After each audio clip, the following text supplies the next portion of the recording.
देखिए, स्वाभाविक रूप से चुनाव के लिए पार्टी के प्रत्याशी तो सामने आएंगे ही, लेकिन कांग्रेस अभी तक निर्णय सिर्फ दो का कर पाई, दो का अभी तक भी नहीं कर पाई है।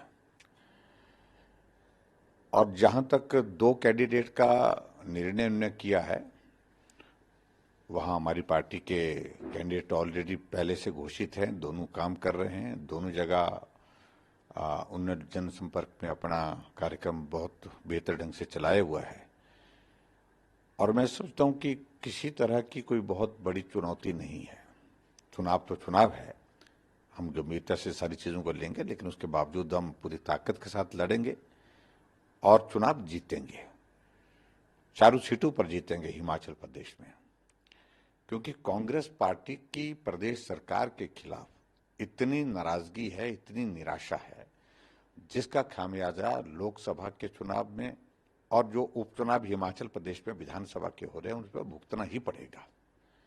जो झूठे वादे किए हमने, 15 महीने में कोई विकास कार्य जमीन पर हुआ नहीं, एक भी योजना जमीन पर इनकी चली नहीं। और सरकार का सारा तंत्र जो है सिर्फ सत्ता को बचाने के लिए लगा है। मुख्यमंत्री का, कांग्रेस पार्टी के नेताओं का पूरी ताकत उसी में लगी है। और जो सरकार गिरी पड़ी है, और गिरी पड़ी है नजरों से भी और लोगों के समर्थन और सहयोग की दृष्टि से, और मैं यहाँ तक कह सकता हूँ कि बहुमत की दृष्टि से भी। तो इसलिए जहाँ चुनाव का माहौल अभी आने वाले समय में जब कैंडिडेट आमने सामने होगी तो थोड़ा उसमें रुचि भी लोग लेते हैं, थोड़ा रुझान भी सामने आएंगे, तो निश्चित रूप से सामने नहीं कर पाएंगे कांग्रेस के नेता।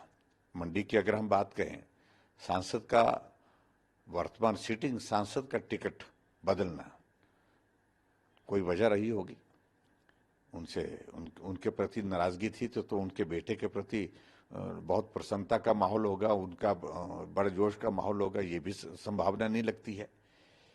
क्योंकि जो हमें जानकारी मिली है कि यही बताया गया है कि एंटी इनकम्बेंसी से पहले तो यही कहा रहा था कि यही घोषित कैंडिडेट है, यही कैंडिडेट होंगे, यही कैंडिडेट होंगे, लेकिन बाद में कैंडिडेट चेंज किया। वो पार्टी का विषय है उनकी, मुझे उसमें कुछ नहीं कहना। लेकिन इतनी बात मैं जरूर कहना चाहता हूं कि जो निर्णय किया है वो उनकी पार्टी का निर्णय है, लेकिन इस निर्णय से कांग्रेस की और ज्यादा फजीहत होगी, ये पक्की बात है।